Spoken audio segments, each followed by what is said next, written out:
Real Madrid-Leipzig, match retour de la Ligue des Champions au Santiago Bernabéu avec un seul objectif, se hisser en quart de finale de la Ligue des Champions. Là, on est bien dans le moment fort de la saison. Jota, c'est excitant tout ça, non? Ouais, là, c'est la meilleure période, comme tu le dis. C'est ce qui nous fait le plus vibrer parce que dès demain, on sait que ce match sera forcément coup près et tout faux pas est synonyme d'élimination et change totalement la phase de la saison. Donc, c'est là où on vibre un petit peu, c'est là où il y a des frissons et l'adrénaline, c'est ce qui nous fait vibrer à Madrid. Donc, c'est le type de match qu'on aime. Hmm. Petit focus comme d'habitude sur Leipzig, même si on va pas forcément entrer dans l'analyse plus que ça, parce qu'on l'a déjà fait aussi il y a 2, 3 semaines maintenant. Mais si on se remémore en tout cas un petit peu le match aller, on se souvient qu'on s'est fait bien bouger en Allemagne et que être à 1-0 aujourd'hui avant de les recevoir au Santiago Bernabéu, bah, c'est une très très bonne situation euh, sur le plan comptable, mais plus encore quand on a vu, au vu du scénario du match aller. Ouais, on s'est quand même fait assez bouger, mais on en avait parlé en preview, on l'avait dit, hein. Moi, j'avais dit qu'il fallait se méfier, que c'était un tirage qui pouvait être très piège. Ça reste une équipe qui a un très gros potentiel offensif et on l'a vu. Et encore, il y avait un Openda qui était pas réellement en forme, mais avec Šeško, Xavi Simons, on a Dani Olmo qui revient très très fort. Je l'avais dit, il revenait juste avant le match du Real et là, il est encore en train d'être en très grande forme. Donc, ça va être le même type de match. On sait qu'offensivement, c'est une machine. Maintenant, défensivement, c'est aussi une équipe qui a des fébrilités. Et en plus, ils ont deux absents, Klosterman et Simakan, qui sont pas là. Donc, ça va aussi certainement jouer un petit peu parce que je crois qu'ils ont joué les deux derniers matchs avec Heinrich à droite et Loukeba, l'ancien Lyonnais, dans l'axe. C'est pas les joueurs habituels, donc ce sont pas de mauvais joueurs, loin de là, mais ça peut aussi changer l'équilibre d'une défense et on sait que c'est très important, surtout dans les matchs de haut niveau. Donc voilà, je pense qu'aussi à Bernabeu, ça va changer un petit peu la donne. On sera à domicile, on aura notre public et puis on a une équipe qui est généralement plus souveraine, notamment cette saison. Donc voilà, il faut compter également sur ce 12e homme pour définitivement et très rapidement clore cette double confrontation. Hmm.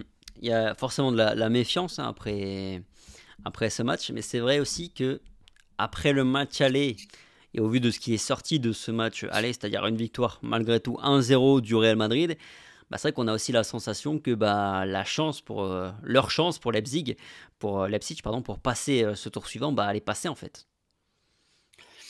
Pas forcément, parce qu'il y a plus cette magie du but à l'extérieur. Donc attention, ils ont simplement besoin de gagner ce match sur la plus petite le plus petit des scores et arracher une prolongation qui pourrait là faire stresser un peu tout le monde. Donc non, la chance n'est pas passée. C'est une victoire 1-0. Il n'y a absolument rien de fait. Justement, ils vont jouer leur va-tout, jouer libéré. Et avec les joueurs offensifs qu'ils ont, qui sont assez imprévisibles et qui ont beaucoup de magie dans les pieds, eh ben, on ne sait jamais. Donc, je pense que le Real Madrid est sur ses gardes. Je pense que Carlo Ancelotti sait à quoi s'attendre. Je pense que les joueurs sauront faire preuve de sérieux. Mais attention, ça reste un match qui va être compliqué. Encore une fois, Leipzig, c'est pas n'importe qui. Évidemment, on va me dire que si le Real veut gagner la Ligue des Champions, il faut sortir Leipzig facilement. Mais le foot de haut niveau, c'est pas non plus ça, notamment depuis 10-15 ans. On le sait très bien que tous les matchs sont importants, tous les matchs sont chauds.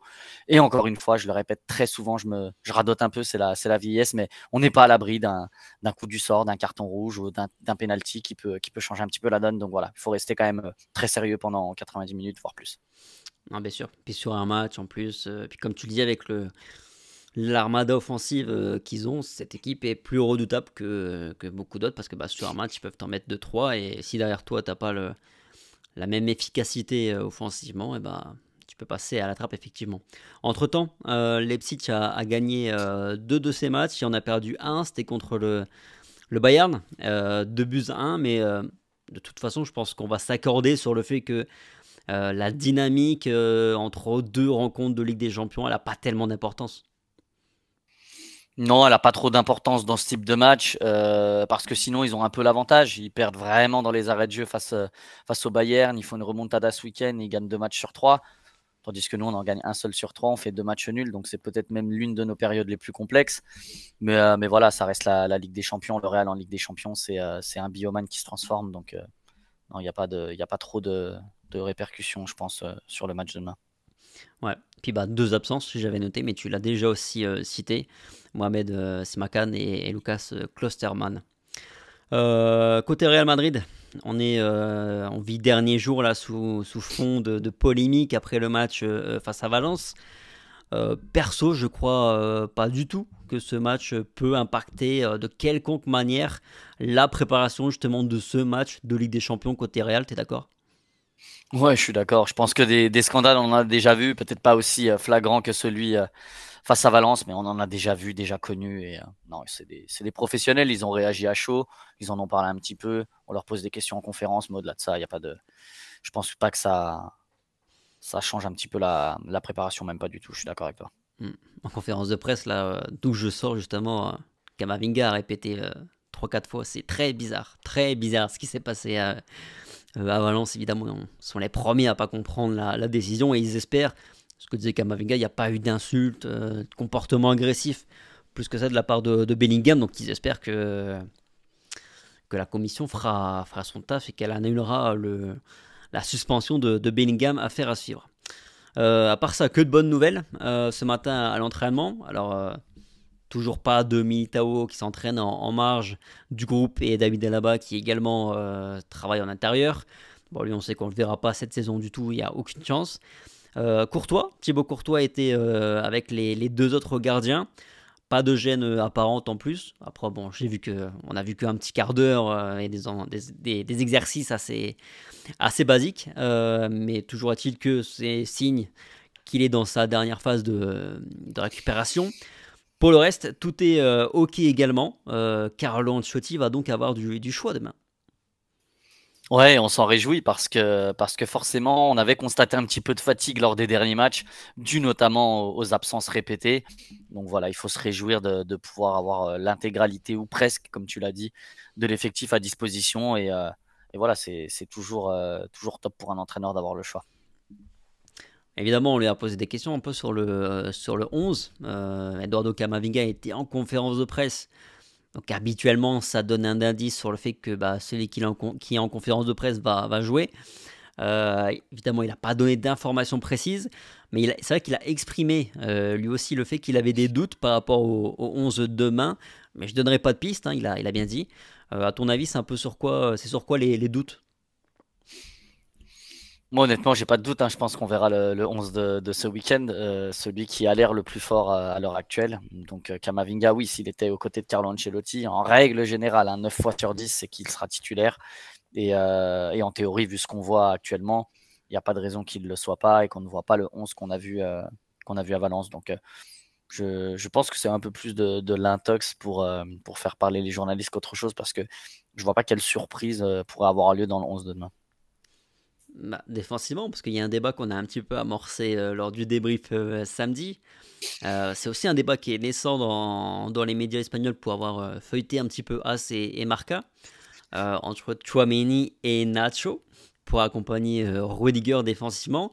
Donc toi, là, tu es en train de me dire que pour toi, Tchouaméni va jouer en défense. Ouais, je pense qu'il a enterré Nacho ouais, depuis 2-3 semaines, sauf qu'il n'y avait pas tellement le choix.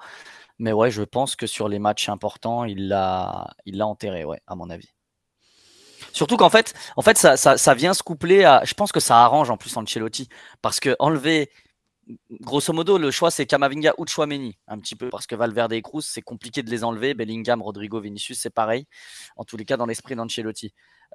Donc en gros, c'est Camavinga ou Tchouaméni. Comment enlever un des deux, sachant que c'est pratiquement les meilleurs joueurs du Real à l'heure actuelle?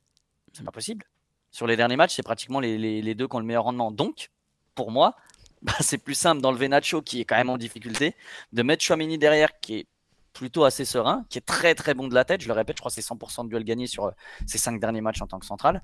Et puis de pouvoir mettre Camavinga. Moi, je le vois comme ça. En tout cas, je vois sa réflexion comme ça. Et honnêtement, si je suis à sa place, je pense que je fais la même. Je suis en train de rire en- intérieurement parce que c'est exactement ce que j'allais t'avancer. Je pense que ça l'arrange très bien de ce point de vue-là parce que je pense qu'il préfère mettre Nacho de côté parce que Nacho, je pense quand même qu'on se dirige vers un départ cet été maintenant que faire un choix entre Chouameni et Camavinga. Mais après, j'avoue que par rapport à la conférence de presse et ses réponses, parce qu'il a bien dit que ce week-end, Chouameni jouait avec Rudiger parce que Nacho avait des petites gênes musculaires. Jeune, ouais. Ouais, après toujours est-il qu'il est quand même entré dans ce match, Nacho, donc c'était quand même pas si grave que ça, si gênant que ça pour qu'il joue au moins une vingtaine de minutes sur ce match-là. Donc je sais pas, mais sur sa conférence de presse, je suis quand même plutôt sorti en me disant bon, il va quand même mettre Nacho. Mais après, c'est vrai que j'avais plutôt aussi une réflexion un peu à la tienne, comme toi, c'est-à-dire que bah, je pense qu'il préfère se passer de Nacho plutôt que de Tchouaméni ou Eduardo Camavinga. Mais voilà, je suis dans le doute. Donc dites-nous un petit peu vous dans les commentaires, Tchouaméni, Camavinga ou Tchouaméni ou Nacho plutôt en défense pour accompagner Rudiger. Dites-nous, je suis curieux de voir un petit peu la tendance. Moi, je suis un peu le cul entre les deux chaises, honnêtement. Moi, je partirais plutôt sur Tchouaméni aussi.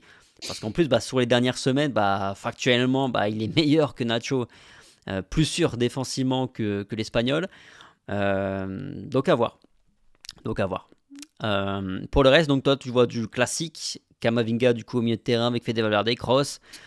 Devant, Rodrigo. Ouais, ouais, je pense qu'il y aura du classique devant, même si on s'était un petit peu posé la question sur le match aller, à savoir s'il fallait pas mettre Joselu. Je l'avais annoncé en preview, j'avais dit après le match que j'aurais bien vu Joselu. Là, pour le coup, le seul doute qui pourrait subsister, ce serait Brahim pour Rodrigo. Mais là encore, en Ligue des Champions, on sait que Rodrigo est un joueur clutch, on sait que c'est quelqu'un d'important, c'est qu'Ancelotti a confiance en lui. Je le vois pas changer son fusil d'épaule pour le match de demain. En tous les cas, pas pour débuter. Ouais, je suis d'avis aussi, de cet avis-là aussi. Je pense que. Puis Brahim, il va le garder en super sub, hein, une fois de plus. Il est tellement déterminant sur toutes ses entrées en jeu. Donc je vois aussi ça comme ça. À quel match tu t'attends, toi, demain? Je pense un match, enfin, en tous les cas, un adversaire similaire à celui du match aller qui jouera sans complexe, qui va jouer son va-tout, le tout pour le tout et qui sera offensif. Mais j'espère qu'on aura un Real Madrid qui aura du répondant, en tous les cas plus qu'au match aller. C'est là où j'ai un peu de doute parce que je sais que Carlo Ancelotti aime aussi analyser son adversaire, temporiser un petit peu, laisser passer l'orage pour ensuite prendre les commandes.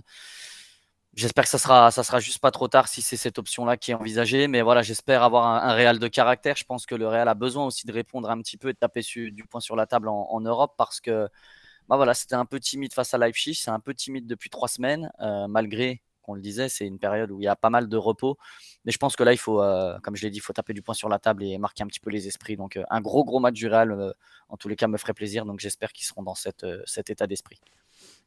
Bon, en tout cas, on débriefera ça demain soir, Rota, après le match en direct sur YouTube. Hein, vous en avez l'habitude à présent. Bon, je pense qu'on a fait le tour, en tout cas, pour cette preview.